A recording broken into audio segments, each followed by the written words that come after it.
Muy bien, buenas tardes a todos. Bienvenidos a esta nueva charla organizada por el Departamento de Astronomía y, y el Observatorio Astronómico de la Universidad del Bosque.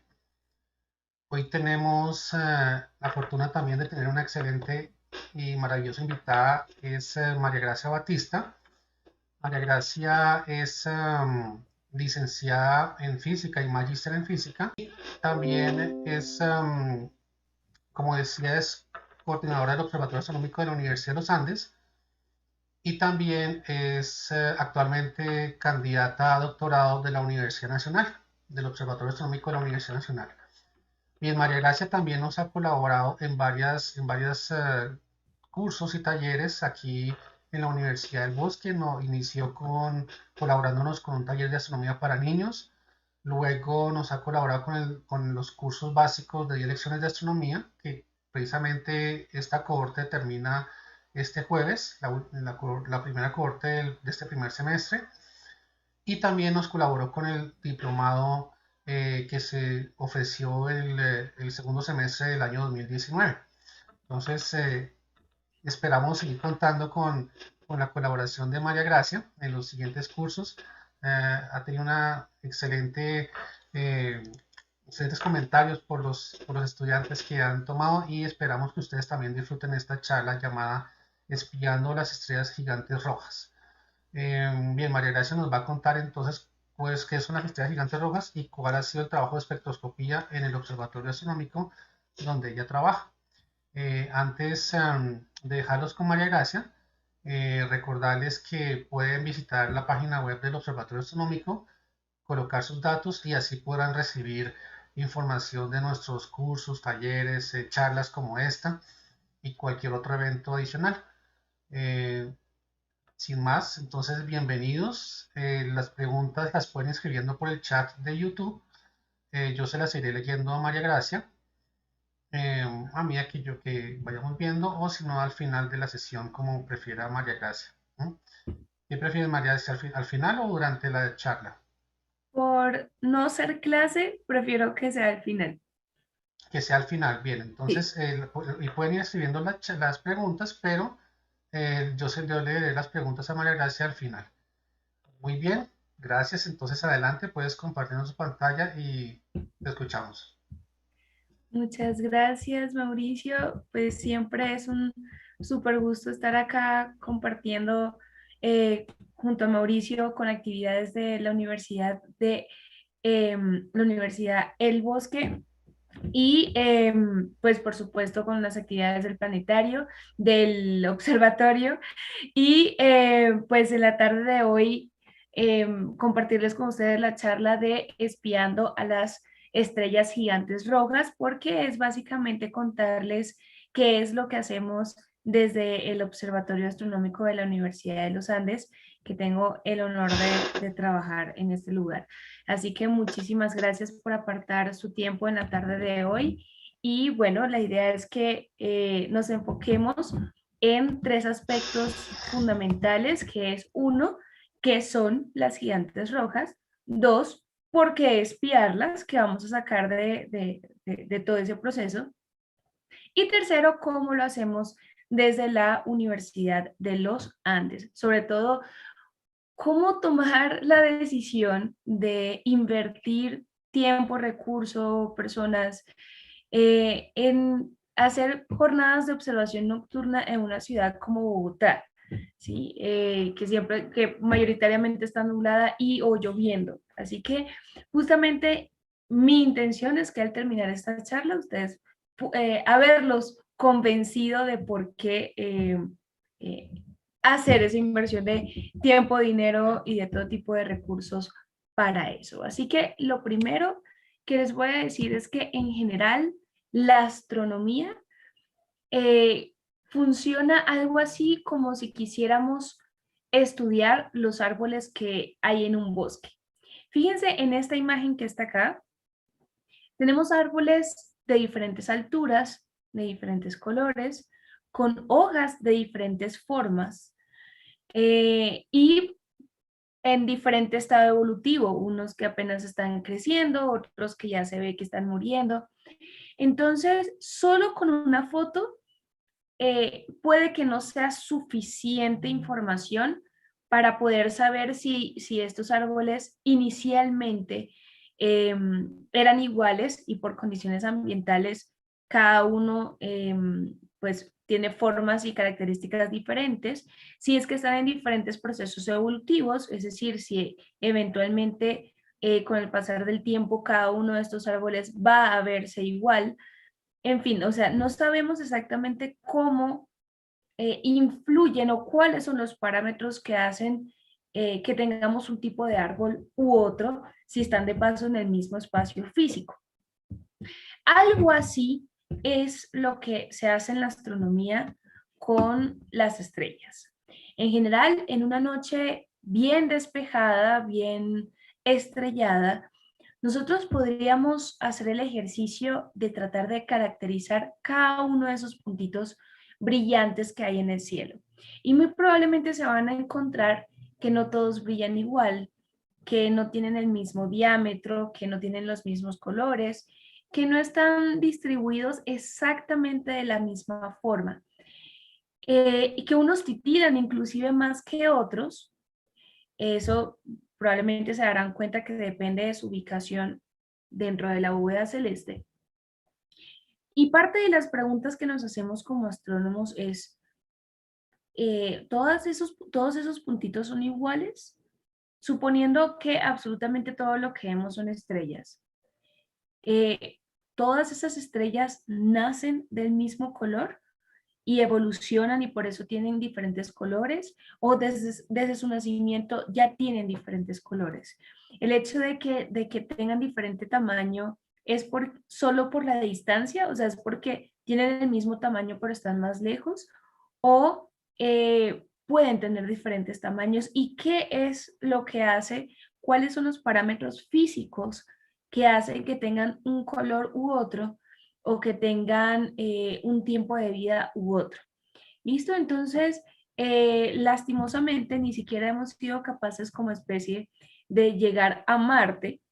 Imagínense llegar a una estrella diferente al Sol, ¿sí? La más cercana está alrededor de 4.3 años luz de distancia. Entonces, nuestra tecnología no nos da para hacer un reconocimiento de ir de estrella en estrella, de pesarlas, de coger algo de material.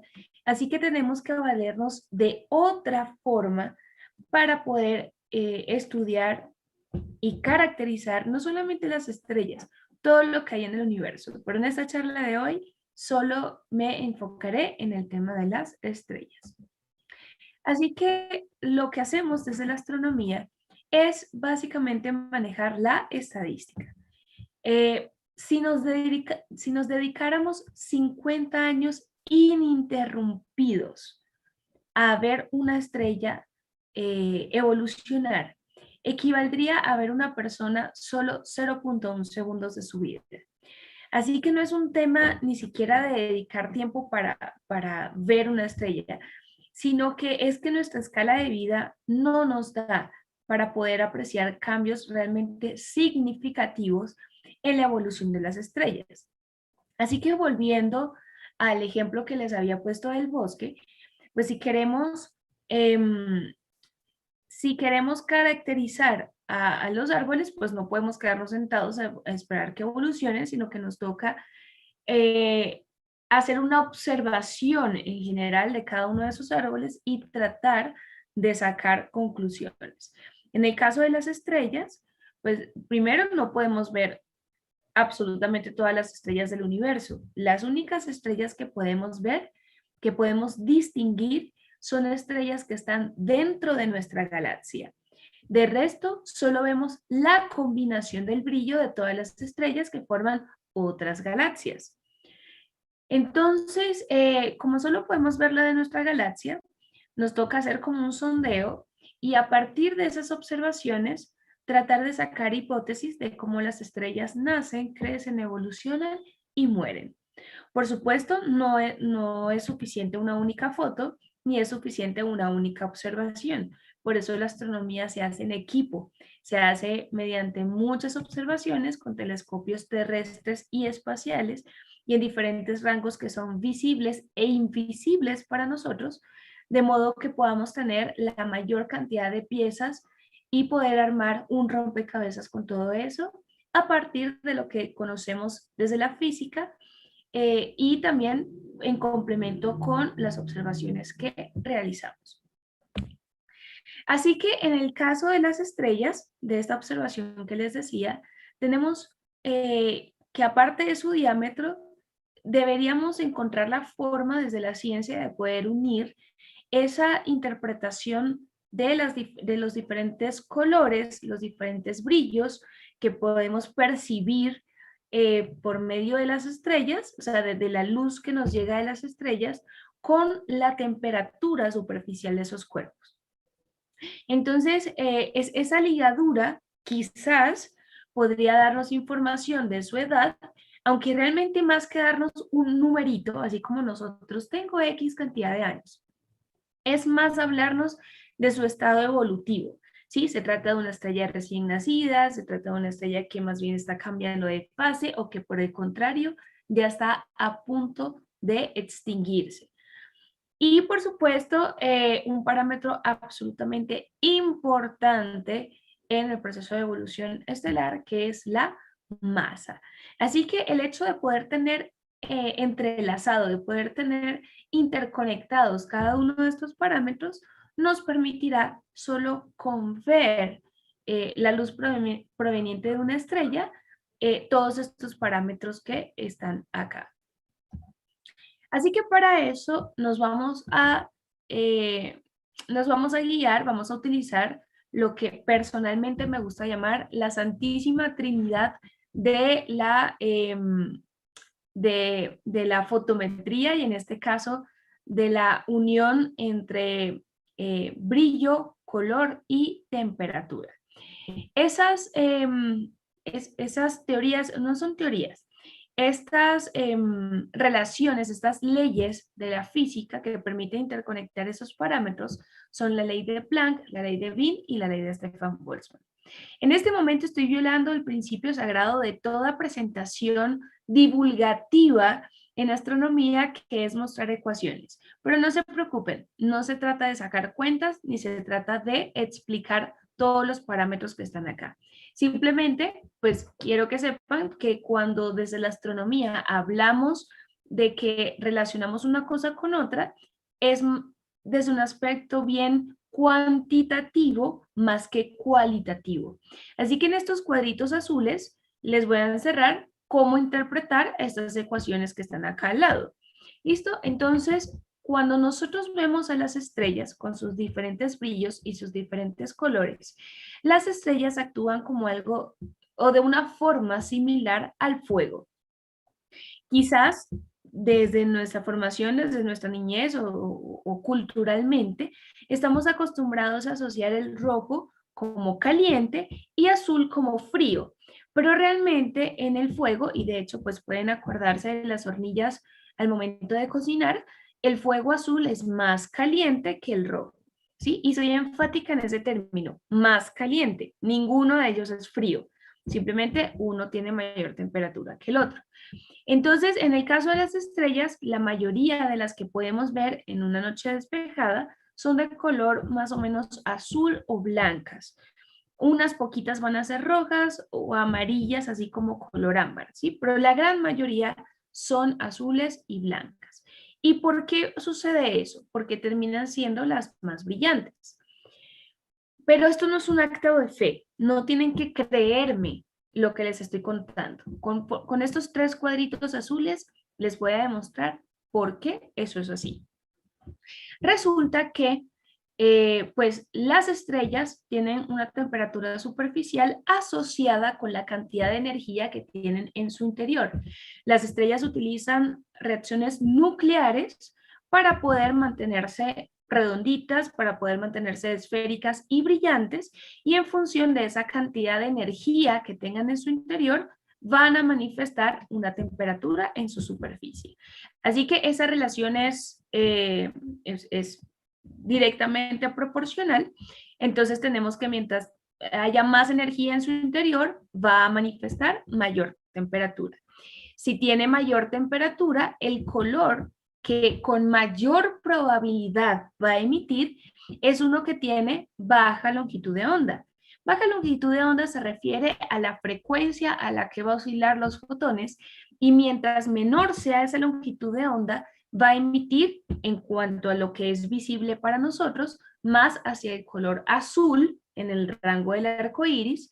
Y si esta longitud de onda, en vez de tener un menos, tiene un más, entonces significa que va a ser longitudes de onda más larga, y por lo tanto nuestra interpretación de color va a ser más hacia el color rojo. ¿Listo? Entonces, un objeto de mayor energía tiene mayor temperatura. Si tiene mayor temperatura, va a tener longitudes de onda más cortas y por lo tanto va a tender al color azul. Y si tiene mayor temperatura, también va a tener mayor intensidad de su luz. ¿Listo? Entonces las estrellas de color azul son las más energéticas, tienen mayor temperatura y son las más intensas. Vamos a hacer el ejercicio opuesto con el color rojo, ¿vale? Entonces ya les decía, el color rojo implica longitudes de onda más largas, así que si esto es más largo, tiene menor temperatura. Si tiene menos temperatura, tiene menos energía. Y si tiene menos temperatura, la intensidad de su brillo es menor. ¿Listo? Entonces, de hecho, la mayor cantidad de estrellas en nuestra galaxia son estrellas que son de color rojo, son estrellas de baja masa, pero también son las más difíciles de ver, porque como ya vemos acá, son las que emiten luz o emiten su brillo de manera menos intensa. ¿Sí? Así que, pues, aunque las que más vemos son las que menos están, eso es producto de su temperatura, de su energía interna. Así que en esa enlazada que les mostraba, donde ya en este momento podemos interconectar lo que era brillo, color y temperatura, falta el parámetro de la masa y pues la estimación de la edad. Entonces, la masa, de hecho, considero que es el parámetro más importante en la caracterización de las estrellas en general, porque en función de la cantidad de masa que tenga, va a sentenciar la forma como las estrellas van a evolucionar e inclusive de la forma como van a morir. Entonces, pues las estrellas o la distribución de la masa de las estrellas ocurre de una forma bastante similar a como vemos en esta imagen de un vidrio que se quebró. Si les ha pasado alguna vez, recordarán que la gran mayoría de los fragmentos de un vidrio cuando se rompen son fragmentos pequeñitos, son pedacitos supremamente pequeños de vidrio, pero los que son más grandes son los más fáciles de recoger, los más fáciles de notar dónde están, pero son los que están en menor cantidad. Idéntico ocurre con las estrellas, solo que no vienen del vidrio, sino que vienen de otra fuente. Esa fuente se llama nube molecular, y para poder saber cómo van a evolucionar esas estrellas según su masa, vamos a hacer dos equipos. Podrían ser tres, pero por simplicidad de la explicación nos vamos a basar solamente en dos. Entonces vamos a tener el equipo de estrellas de baja masa, entendiéndose estrellas que tengan desde 1/10 de la masa del Sol hasta 10 veces o casi 10 veces la masa de nuestro Sol. Y el equipo de estrellas de alta masa van a ser estrellas que tienen al menos 10 veces la masa de nuestro Sol. Para los que les gustan los números o manejar como cifras, la masa de nuestro Sol es 1.981 por 10 a la 30 kilogramos. Es decir, podemos aproximar a 2 y 30 ceros a un lado de kilogramos. ¿Sí? Entonces, todo lo que tenga al menos 10 veces eso se considera una estrella de alta masa. Muy bien, entonces les decía que Las estrellas, independientemente de que nazcan con 80 veces la masa del Sol o que nazcan con 0,75 veces la masa del Sol, no importa, independientemente de su masa, todas van a venir del mismo origen, mamá nube molecular. ¿Qué es eso de nube molecular, María Gracia? ¿Como las nubes que vemos en el cielo? Ah, no tanto. Ciertamente es nube, pues tiene una composición 99% gas y 1% polvo, y pues a partir de turbulencias, de fenómenos externos, que podría ser la fusión, la unión entre dos nubes moleculares o la explosión de una supernova cercana. O sea, el hecho de cualquier fenómeno externo que haga que ese gas y ese polvo se compacte y genere regiones eh, como con mayor densidad, como mayor cantidad de partículas en un área o en un volumen específico, entonces eso va a aumentar la probabilidad de que puedan formarse estrellas. Bueno, entonces estas nubes moleculares no son como la de nuestro cielo porque estas nubes moleculares son muchas veces el tamaño de nuestra estrella. Entonces, porque de ahí nacen muchas estrellas. Así que, bueno, a partir de mamá nube molecular pueden salir estrellas de cualquiera de los dos equipos que acabamos de definir. ¿Listo? Entonces, en el caso de las estrellas de baja masa, ellas van a pasar prácticamente toda su vida en esta primera etapa que está acá, que es la etapa en la que ellas están amarillitas, esféricas y bonitas, donde, pues, por ejemplo, una estrella como nuestro Sol podría vivir cercano a 10.000 millones de años, sí, más o menos, 10.000 millones de años, un poco más de 9, y de las cuales, sí, casi 9 de 10.000 millones de años va a ser en esta etapa, en esta primera etapa que está acá, ¿vale? ¿Y qué es lo que determina que ella esté en esa etapa? Bueno, para que el Sol y cualquiera de las estrellas pueda brillar, necesita de un combustible, el combustible que va a generar las reacciones nucleares en su interior. Entonces, en el caso de las estrellas, independientemente del grupo de que pertenezcan, baja u alta masa, ese combustible va a ser el hidrógeno, o por lo menos ese primer combustible va a ser el hidrógeno.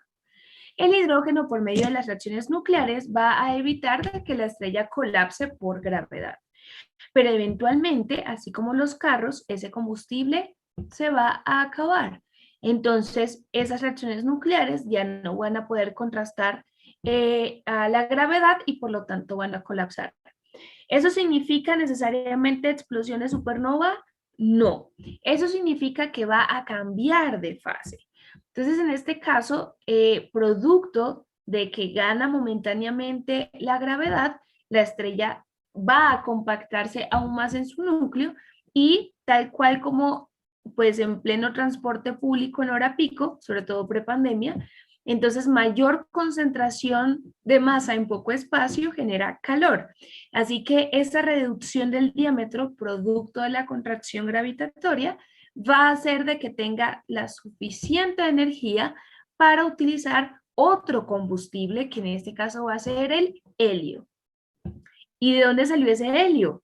Que como para que evitara esa contracción producto de la gravedad.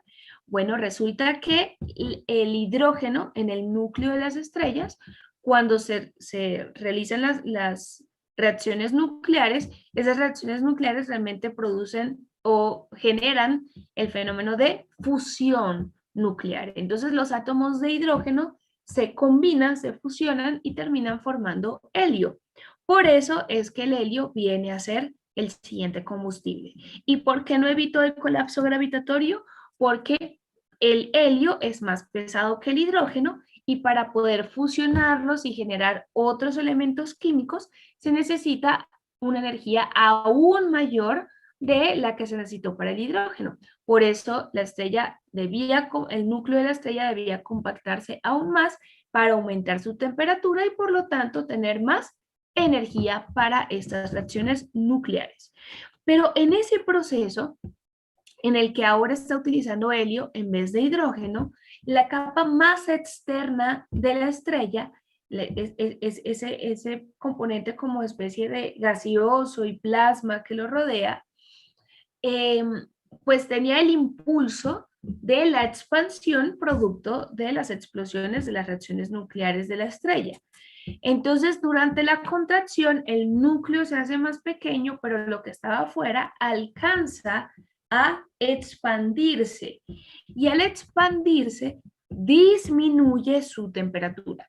Y como veíamos en el caso del fuego, recuerden, disminución de temperatura implica ver a ese objeto más hacia el rojo, ¿sí? Entonces, por eso las estrellas cuando pasan de su estado inicial a este estado evolutivo, pasan a llamarse gigantes rojas, porque de este estado compacto que está acá, pasa a expandirse. ¿Significa que tiene más masa? No, todo lo contrario, la misma cantidad de masa, bueno, casi la misma cantidad de masa, ahora se distribuye el mayor volumen.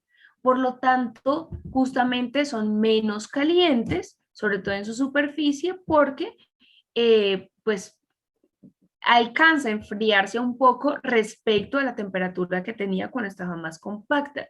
¿Sí? Entonces visualmente se volvió una gigante, pero una gigante menos caliente que antes y por eso se ve rojiza. Ese proceso de pues culminación del combustible y expansión a gigante, eso puede ocurrir en una estrella de baja masa entre 3, máximo 4 veces, pero generalmente son como 3. Entonces, esos cambios son hidrógeno, helio, carbono, oxígeno y pues en el mayor caso en el que son cercanas a 10 veces la masa del Sol, nitrógeno. ¿Listo? Pero entonces, eventualmente ya, pues ni siquiera contrayéndose más y más, va a poder alcanzar como la suficiente energía y la suficiente, ¿cómo decir? Fuerza, la suficiente atracción gravitatoria para este material que rodea al núcleo de la estrella para que se mantenga, para mantenerlo ahí cerquita. Entonces, eventualmente esa envolvente se va a perder, se va a entregar al espacio, al medio interestelar, y va a formar esas lindas nubecitas de colores que vemos en las noticias de astronomía, que vemos cuando buscamos por internet fotos del universo. Esas lindas nubecitas de colores se llaman nebulosas planetarias. ¿Tiene que ver algo con planetas? No, sino que históricamente se asociaba que dentro de esas nubecitas de colores se encontraba siempre un puntito blanco como este, muy chiquitito respecto al tamaño típico de una estrella. Entonces se pensaba que de ahí era que provenían los planetas. Pero en este momento sabemos que lo que realmente es ese puntito blanco es el núcleo de la estrella, eso que cada vez se iba compactando más y más con el carbono, el oxígeno, el helio. Entonces, eso que queda se llama enana blanca.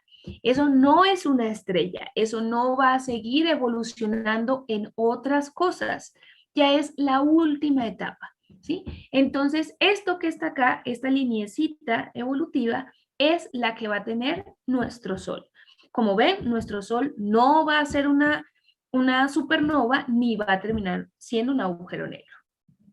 Por el contrario, si a partir de la nube molecular la estrella tiene al menos 10 veces la masa del Sol, entonces va a verse ya no amarillita, naranja como esta, sino que se va a ver azul, de nuevo porque tiene mucha masa y por lo tanto va a tener mucha temperatura. ¿Sí? Entonces, como va a tener mucha temperatura, se va a ver de color azul, pero al mismo tiempo va a consumir su combustible muchísimo más rápido que el caso de las de baja masa. Así que esta, como es mucho más grande que ella, que las de baja masa, va a evolucionar no como una gigante roja, sino como una supergigante roja. ¿sí? Y en este caso va a repetir los mismos procesos de la gigante roja, pero unos adicionales. Ya no van a ser máximo 4 etapas, sino máximo 7 etapas, siendo la última, no importa que tenga 80 veces la masa del Sol o que tenga 10 veces la masa del Sol. La última etapa siempre es la misma, formación de hierro. Si quieren saber por qué, para no consumir más tiempo, me lo pueden preguntar al final de la charla, ¿vale? Pero la última capa del núcleo de las estrellas de alta masa es hierro.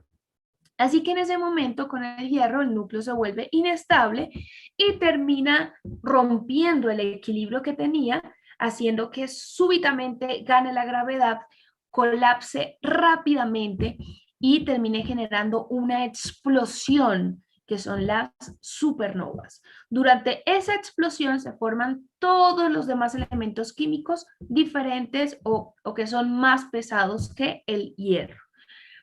Y pues a partir de esa explosión de supernova puede terminar quedando una estrella de neutrones o un agujero negro. Muy bien, así que pues de ahí vienen las gigantes rojas, como podrán ver, son súper interesantes, ya sea las gigantes o supergigantes rojas, porque son las etapas previas a la formación de nebulosas planetarias o a las explosiones de supernovas y por lo tanto a formación de agujeros negros o estrellas de neutrones. Así que ver a las estrellas en esas etapas son supremamente interesantes.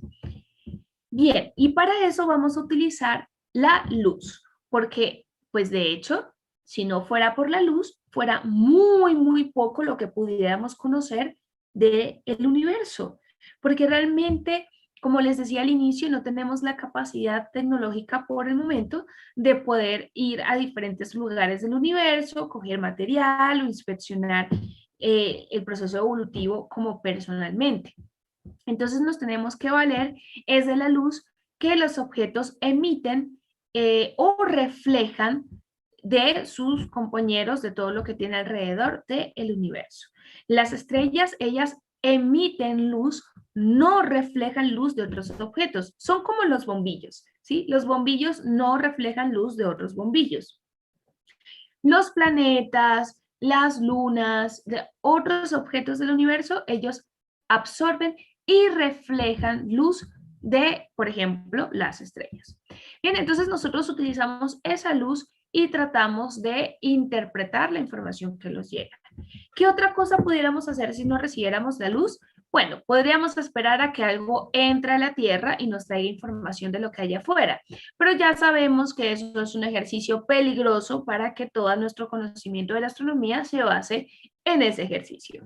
Así que nos quedamos con la radiación que recibimos y sobre todo entender que eso que recibimos no es todo lo que hay, ni hay todo lo que vemos. Es porque realmente tenemos un sesgo de nuestra interpretación de la realidad. Y eso es porque nosotros nos adaptamos por medio de un proceso evolutivo como especie para ser muy hábiles o para tener mayor sensibilidad de interpretar la radiación del Sol después de que pasa por la atmósfera. En esta curvita que vemos acá, en esta gráfica, vemos el comportamiento en amarillo del Sol antes de pasar por la atmósfera y todo lo que está en rojo y en arco iris es la radiación del Sol después de pasar por la atmósfera.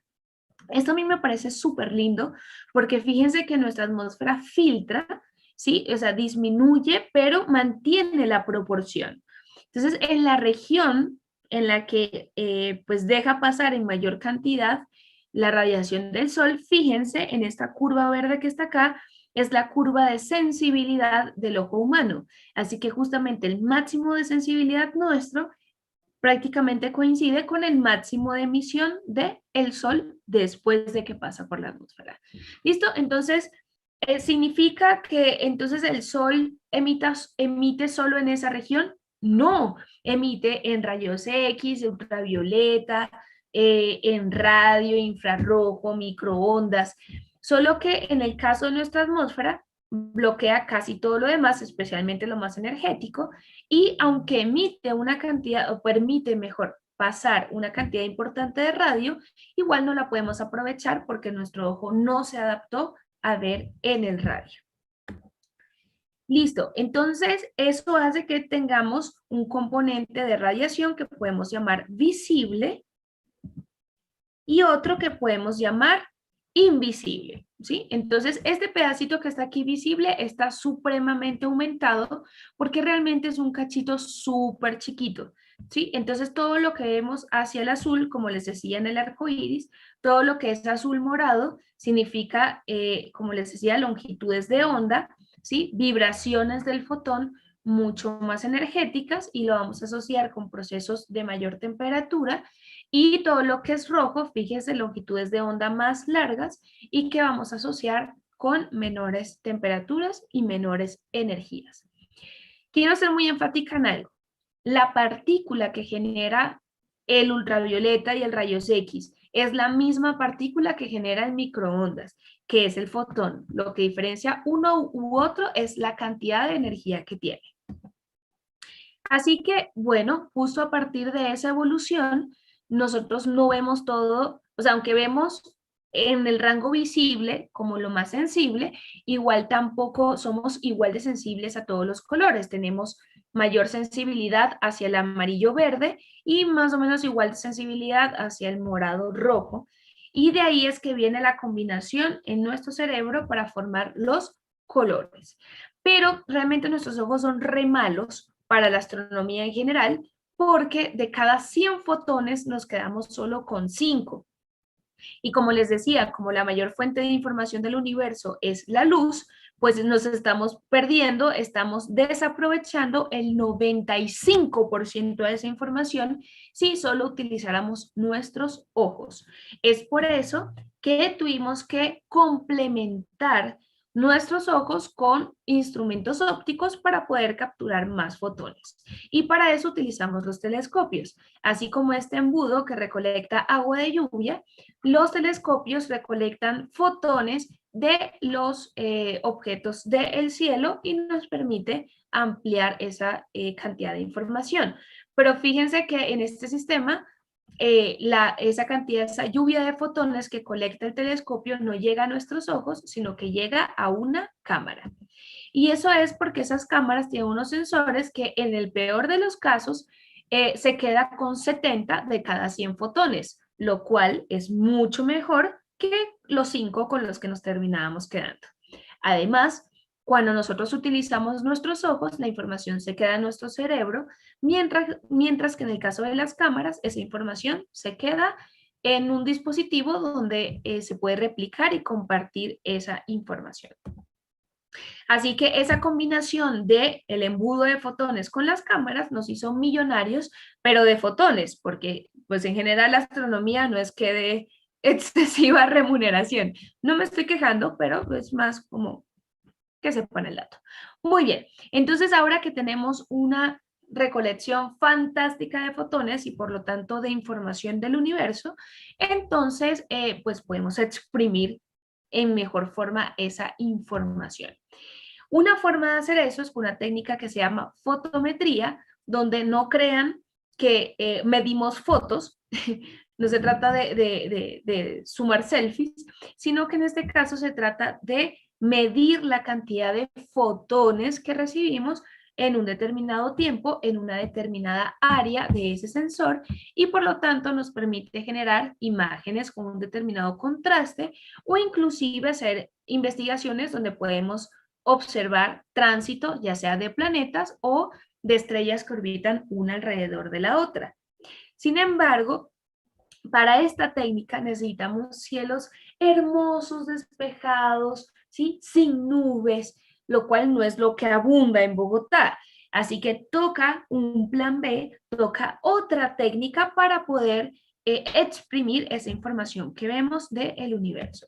Y esa técnica se llama espectroscopía, donde pues básicamente tratamos de capturar la luz, despedazarla, desfragmentarla, separarla en sus diferentes colores y de ahí ya no vamos a ver, si tomamos el espectro, por ejemplo, de la luna, ya no vamos a ver la foto de la luna como se ve acá, sino que de esa luz vamos a tratar de separarla en sus diferentes colores y ver qué regiones son las que faltan para poder determinar varios aspectos físico-químicos de esa fuente de iluminación. Así que similar a lo que vimos ahorita con el montaje del telescopio, pues el telescopio es un embudo de luz, pero en este caso no va a ser conectado directamente a telescopio cámara, sino que va a ser telescopio espectrógrafo cámara, y el espectrógrafo, tal cual como ven acá, de luz blanca va a terminar generando un arco iris, y ese arco iris es lo que va a fotografiar la cámara.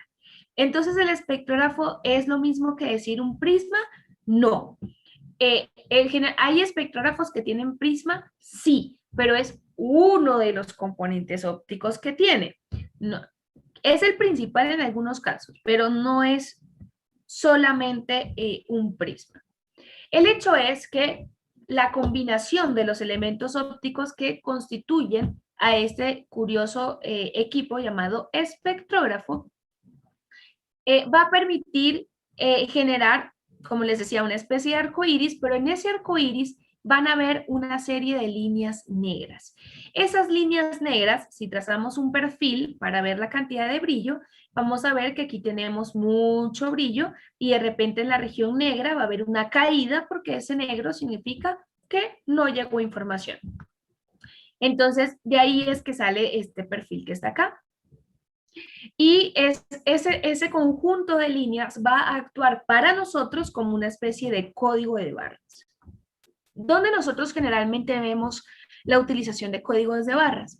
En los productos que compramos, por ejemplo, en el supermercado, ¿sí? Al momento de pagar, la persona que está en caja coge los productos, pasa el código de barras sobre un lector y con eso el computador sabe que se están llevando un producto u otro sin tener que digitar ningún tipo de código. Entonces, algo similar ocurre con los elementos químicos que conocemos que hay en el universo. Cada uno de ellos tiene un código de barras, una distribución de líneas específica e inequívoca. No hay dos elementos químicos que compartan una misma línea. Sin embargo, conseguir una línea en específico no es suficiente para saber que se trata de un elemento u otro. Así como el código de barras, necesitamos todas las líneas para poder saber que estamos en presencia de ese elemento químico. Aquí, de hecho, en esta imagen les comparto, fíjense, la tabla periódica y los códigos de barras de los diferentes elementos químicos. Hay elementos químicos con más cantidad de líneas que otros. Eso habla de su distribución atómica y de los niveles de energía para pasar de un nivel a otro, perdón, de la cantidad de energía que necesita para pasar de un nivel a otro, pero de todas maneras lo que quiero enfatizar con esto es que cada elemento químico tiene su propio e inequívoco código de barra como una huella dactilar. Entonces, ¿cómo estudiamos con esos códigos de barra la composición química de las estrellas o de los objetos del universo? Esto que está acá arriba es un ejemplo de ese espectro que obtendríamos, y esto que está acá abajo, hidrógeno, helio, sodio, neón, viene a ser los códigos de barra que estudiamos desde la Tierra. Entonces, esto que no sabemos qué es lo que tiene, empezamos a buscar lo que sí conocemos desde la Tierra. Entonces, por ejemplo, vamos a ver acá. En el espectro que no sabemos qué tiene, busco este par de lineecitas verdes y empiezo a buscar en toda la tabla periódica, como les mostré anteriormente, cuáles tienen ese doblete y helio tiene ese par verde. ¿Ya con eso es suficiente? No, pero vamos a buscar, ya que creemos que tiene helio, vemos esta azul, vemos esta otra y buscamos acá. Entonces, como todo está presente, yo no sé qué más tiene esa fuente, pero sí sé que tiene helio. ¿Listo? Entonces, solo con ver la manifestación de la luz, solo con ver este montón de lineecitas de colores, producto de esa posición específica, podemos saber que tiene helio y bueno, ya luego viene el estudio con nosotros, pero sin tener que ir hasta allá a coger un pedacito de ese gas y estudiarlo acá en la Tierra. Y entonces, ¿para qué se usa esto? Muy bien, ya sabemos que tiene helio, que tiene otros elementos químicos, pero ¿qué sacamos de ahí? Bueno, muchas cosas, pero alguna de ellas y de las más importantes es justamente estimar la temperatura superficial de las estrellas, calcular sus velocidades y cuando hablo de estas velocidades me refiero a la velocidad radial, que es decir, a la velocidad con la que esos objetos se están acercando o alejando de nosotros y también podemos medir distancias y estimar edades. Bien, entonces, cuidado con este término de velocidades porque el hecho de que se esté acercando de nosotros no implica que vaya a colisionar con nosotros. Toda esta técnica de espectroscopía la utilizamos para poder estudiar a una estrella en específico. Bueno, es decir, en general a muchas estrellas, pero lo que les voy a comentar hoy es respecto a una estrella específica que es Antares. Antares es la estrella más brillante de la constelación de Escorpión y pues es una supergigante roja. Entonces, esta estrella, pues al ser una supergigante roja, inicialmente fue una estrella de alta masa, inicialmente fue de color azul, pero pues en este momento que la estamos observando es una estrella que ha evolucionado, ya no es joven y de hecho pues se puede estimar que podría estar a punto de morir. Pero cuando decimos a punto de morir, realmente estamos hablando de alrededor de unos 100 millones de años por ahí. Bien, solo que a escala estrella eso es pronto. Pues brilla al menos 60.000 veces lo que brilla el Sol y tiene un diámetro de casi 700 veces el diámetro del Sol. Entonces, cuando decimos súper gigante roja, ese súper no es en vano, son realmente grandes. Y sobre todo, como les decía al inicio, poder estudiarlas en este punto, en este proceso evolutivo donde está a punto de morir, nos permite pues evaluar las condiciones de las estrellas, sobre todo de las supergigantes rojas, antes de que se conviertan en una supernova.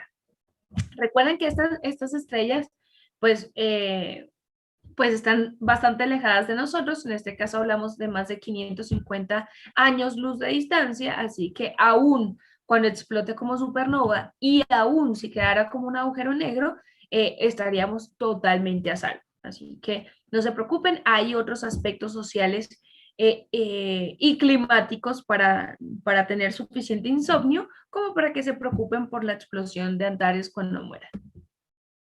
Así que cuando nosotros estudiamos el sol, nosotros lo imaginamos, ¿sí? Naranja, amarillo, prolijo, ¿sí? Uniforme, pero la verdad es que nuestro sol tiene en su superficie una cantidad innumerable de grumitos, como de burbujas. Esas burbujas son de plasma y cada una de esas burbujas la asociamos con gránulos. ¿Son sólidos esos gránulos? No, es de un material que se llama plasma. Es un estado de la materia que no es ni sólido, ni líquido, ni gaseoso. Es un estado aparte donde esa materia está supremamente caliente y que de paso está cargado electromagnéticamente. Entonces, cuando ese montón de granulitos se mueven, pues mueven también su campo magnético y pueden terminar generando manchas solares.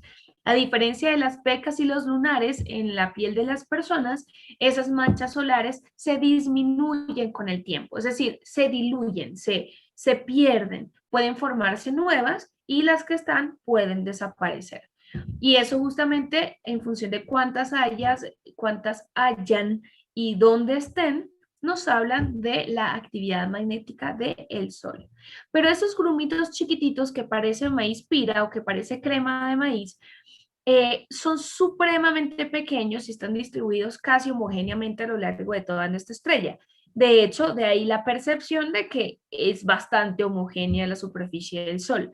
Pero en el caso de las supergigantes rojas como Antares, estos granulitos son todos menos pequeños. Son unas cosas muy, muy, muy grandes y estoy tratando aquí de cambiar de puntero para mostrarles la simulación.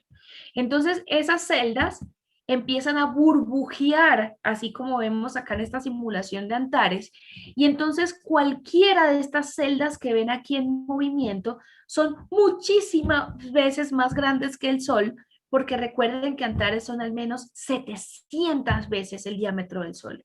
Entonces, esto que está acá es plasma burbujeante que se acerca y se aleja de nosotros y que está cambiando de forma constantemente.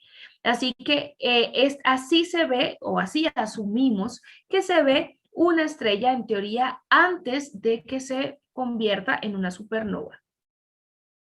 O bueno, justo antes de que comience el colapso que generará la supernova.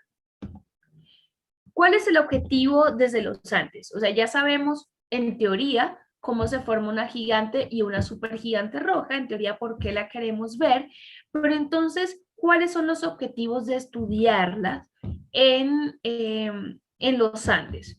Bueno, lo primero que queremos hacer es tomar muchos espectros, tomar muchos de estos códigos de barra para ver cómo evolucionan en el tiempo y ojalá no solamente muchos en general, sino muchos en una misma noche y justamente explorar el comportamiento de esa estrella, porque ya que vieron ese burbujeo intenso, debe implicar pues todas esas reacciones y toda esa combinación de material que ocurre en su interior. ¿Cuál es la ventaja de poder observar en un observatorio como el que está en los Andes? Que al estar en Bogotá implica que estamos muy cerquita del ecuador terrestre, hablamos apenas de 4,5 grados por encima del ecuador terrestre, o sea, en el hemisferio norte, y que podemos observar en teoría entre enero y noviembre, aunque realmente, pues me encanta tanto lo que hago que siempre y cuando la universidad me dé permiso, yo puedo ir domingo, lunes, sábado, diciembre, no importa, siempre que esté despejado y pueda ir, me encanta ir a tomar datos. Y bueno, eso nos da en teoría 290 oportunidades para observar, pero realmente siendo objetiva son alrededor de 70 noches bien despejadas al año que podemos contar acá en Bogotá y del resto es cruzar dedos de que haya como un espacio sobre el cielo donde esté despejado, donde están Antares y todo el cielo despejado es poco probable, pero un huequito donde esté Antares, eso es más probable. ¿Y cómo lo hacemos? Utilizamos un espectrógrafo de alta resolución llamado Espartaco, que viene ese nombre de espectrógrafo de alta resolución para trabajos de astronomía en Colombia, que fue diseñado y construido acá en Colombia y de paso dentro de la Universidad de los Andes por mi querido jefe, el profesor Benjamín Ostra. Entonces, pues no fue algo que se pagó y se trajo, sino que se armó, se diseñó y se armó acá. Entonces, ese hermoso y fantástico equipo se conecta al telescopio y por medio de algo que se llama fibra óptica, tomamos imágenes de alrededor de 20 minutos y lo calibramos con unas lámparas que tienen gas en su interior de torio y argón. Así que al hacer eso, nosotros básicamente tratamos de evitar las líneas, la información que es propia de nuestra atmósfera, sobre todo de moléculas como el agua o el oxígeno molecular. ¿Listo? Entonces, para eso, como les decía, combinamos esfuerzos de nuestro embudo, que es el telescopio. Lo otro que vemos acá al lado es la conexión con la fibra óptica y pues esto que parece un closet, no es un closet, es Espartaco. Y en el interior de Espartaco vamos a tener, desde que sale la fibra óptica, un conjunto de espejos y de rejillas de difracción que hacen que todo lo que llega a la cámara sean unos pedacitos de arco iris, unos pedacitos de espectro con la información físico-química de la fuente que estamos estudiando, que en este caso es Antares.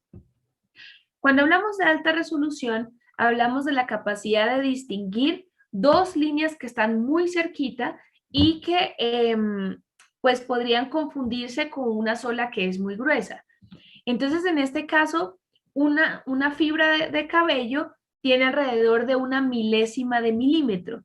En este caso, hablamos en esta escala de nanómetros, no es centímetros ni milímetros, sino que estamos hablando de millonésimas de milímetros. Entonces, en este caso, Espartaco permite diferenciar líneas que estén a una separación de 0.006 millonésimas de milímetros. ¿Y cómo lo logra? Utiliza algo que se llama rejillas de difracción. Ya no va a ser un prisma, sino que utiliza estos elementos donde pueden imaginarse en 1 milímetro de una regla, ahí van a tener en este caso 1200 surcos o 2400 surcos, tanto vertical como horizontal. Y esa especie de rejilla súper fina es lo que permite triturar y separar esa información de la luz. Eso nos permite como ventajas estudiar secciones bien específicas de nuestro espectro, separar muy bien esa información y evitar confusiones, pero al mismo tiempo tiene como desventaja que las exposiciones tienen que ser muy largas, como por ejemplo 20 minutos, y que se hacen más sensibles a cambios térmicos del ambiente. Entonces, con un mismo equipo, que en este caso es Espartaco, vemos el estudio del espectro de Aldebarán con el estudio de Antares, y podrían decir que aquí el equipo se dañó porque se ve con menos detalle que en esta que está acá, pero en este caso, este comportamiento con menos detalle nos habla de lo que físicamente está ocurriendo en Antares. ¿Y por qué? Porque esas líneas ensanchadas nos habla de que esa atmósfera es muy turbulenta y que por lo tanto no tiene una única velocidad, sino que parte del plasma se está acercando y a otra parte se está alejando, entonces realmente tenemos es una ensalada de comportamientos en su superficie.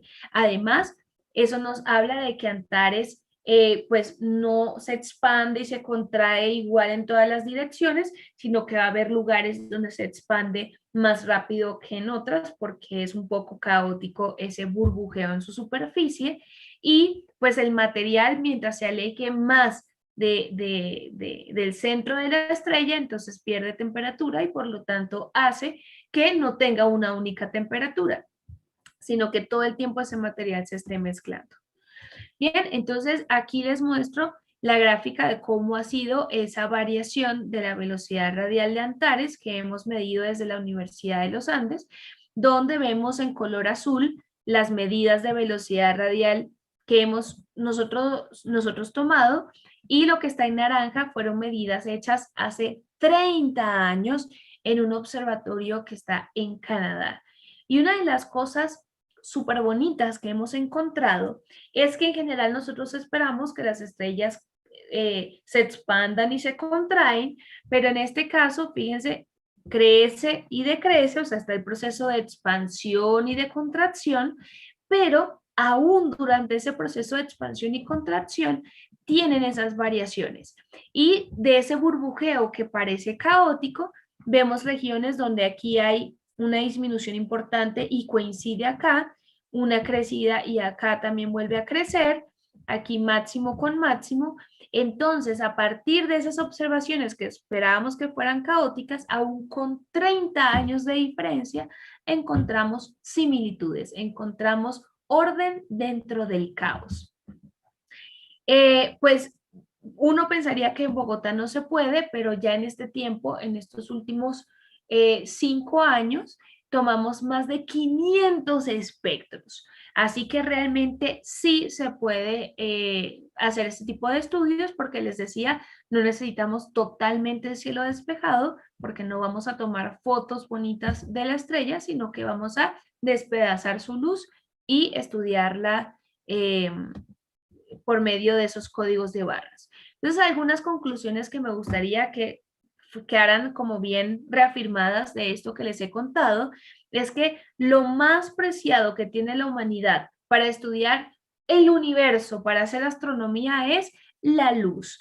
Tenemos unos terribles fotorreceptores que son nuestros ojos.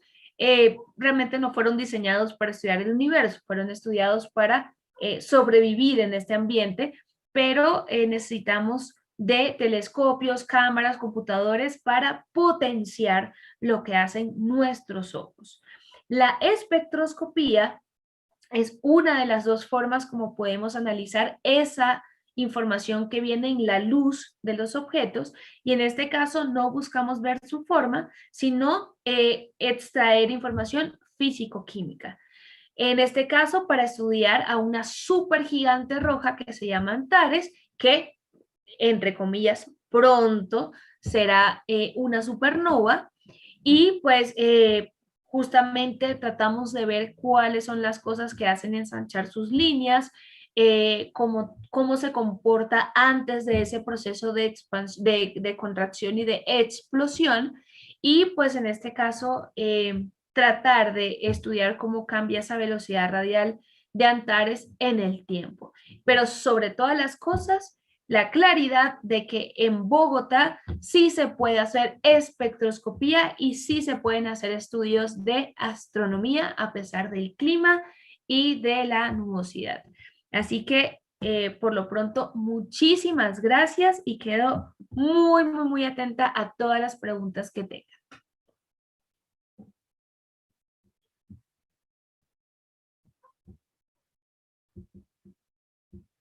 ¿Me escuchas, María Gracia?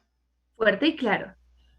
Bien, no, pues muchísimas gracias por tu presentación. Con mucho gusto. Desafortunadamente, como se cayó la conexión, pues varias personas se desconectaron y y la página principal de YouTube no se pudo refrescar, o mejor dicho, si se refrescaba no aparecía de nuevo el video. Ujú. Ahí en este momento hay dos personas conectadas porque les envié el enlace manual por YouTube, perdón, por WhatsApp. Entonces no sé si ellos tienen alguna pregunta. Ahí pueden Bueno, escribir por el chat. y estamos muy pendientes para responder si tienen alguna.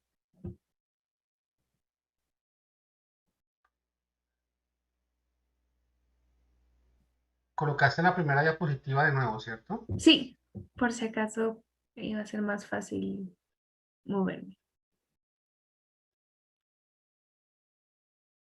Bueno, mientras alguien se anima a preguntar de los que estoy viendo poco a poco que están volviendo. Ahí estás viendo mi imagen. ¿Tu video? Sí.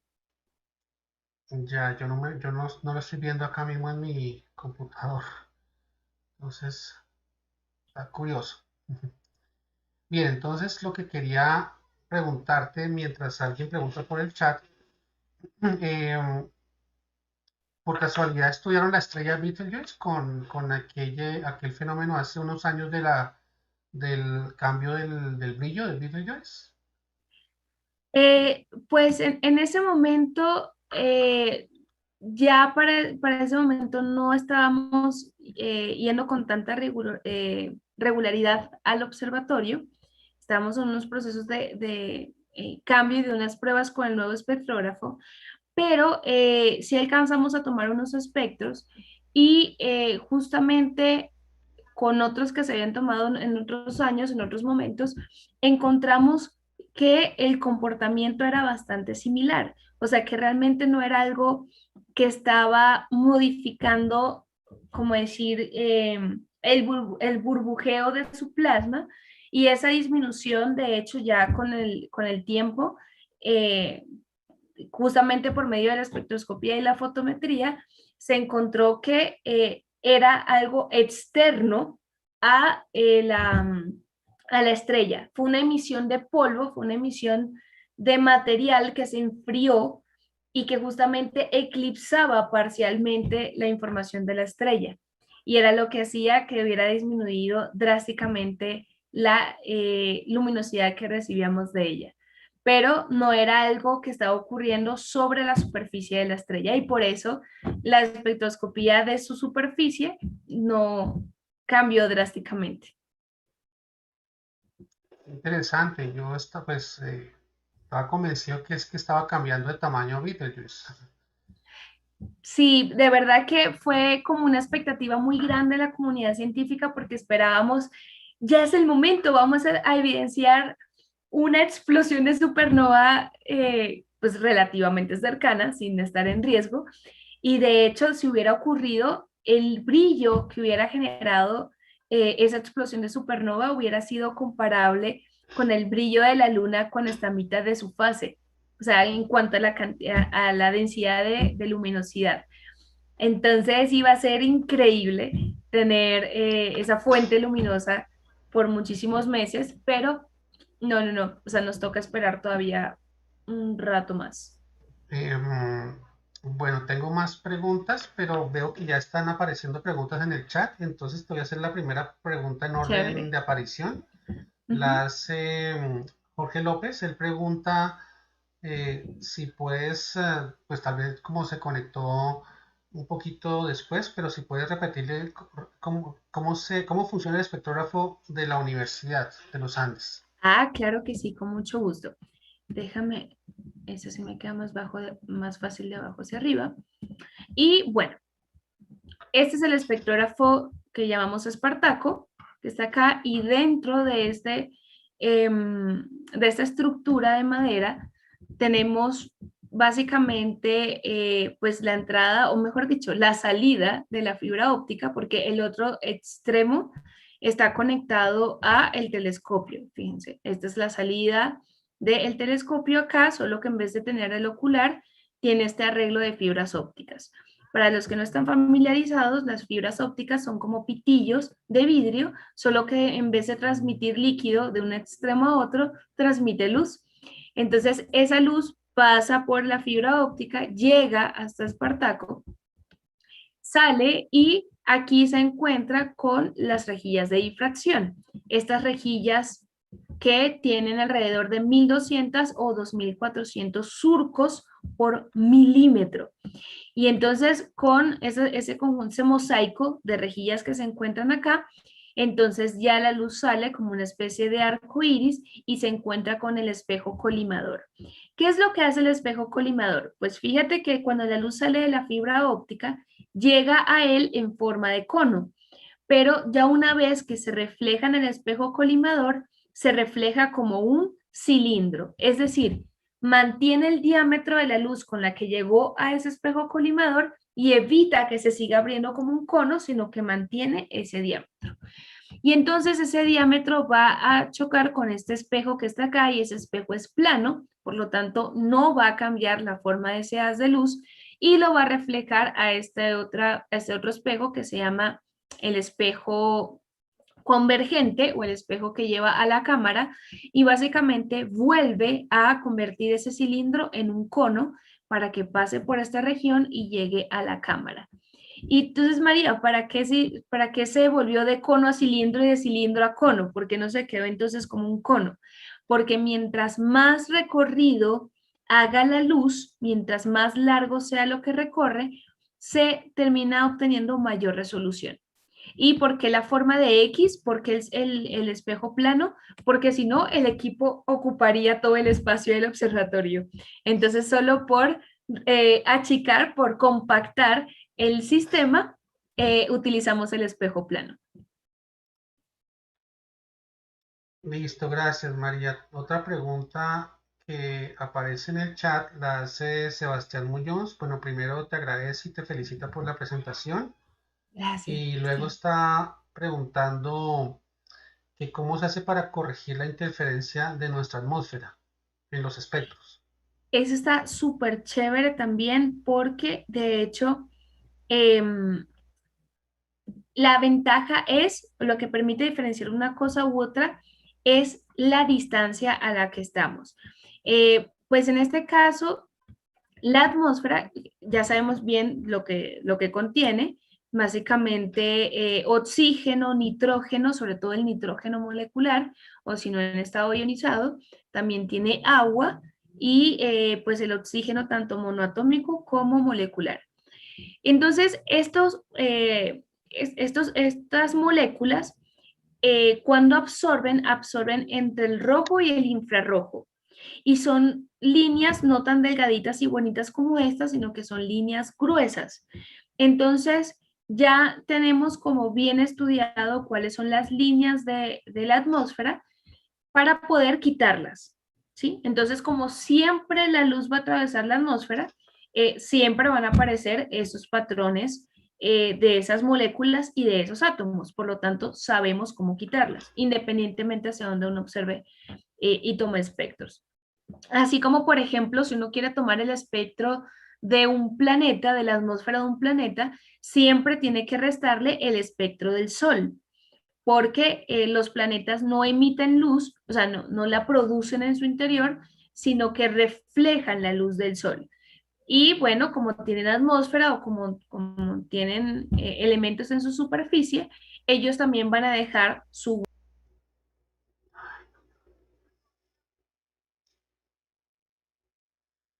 pero para pues el planeta de la del Sol, entonces estudiamos el Sol, le restamos las líneas del Sol y todo lo que quede, bueno, del Sol y de la atmósfera, y todo lo que quede, por lo tanto, proviene del planeta.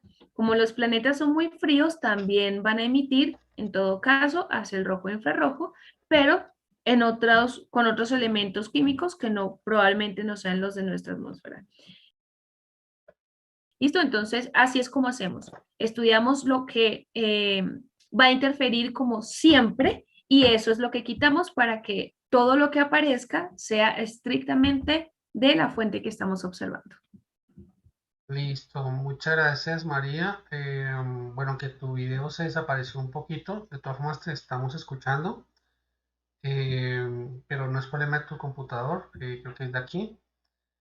Eh, la siguiente pregunta que hace también Jorge, eh, bueno, parece que tú mencionaste en algún momento, no recuerdo que lo hayas dicho, pero él está preguntando qué ventajas tiene una rejilla de difracción con líneas perpendiculares en comparación con una rejilla con líneas paralelas.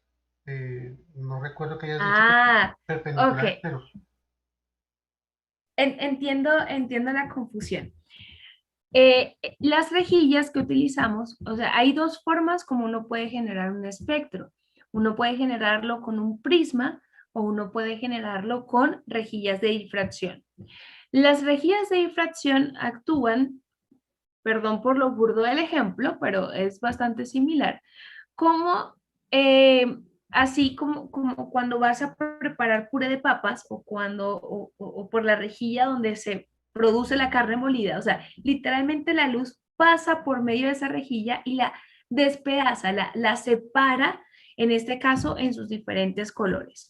Entonces, en este caso, mientras más fino sea ese mallado, va a poder separar mejor la información y por lo tanto va a generar mayor resolución.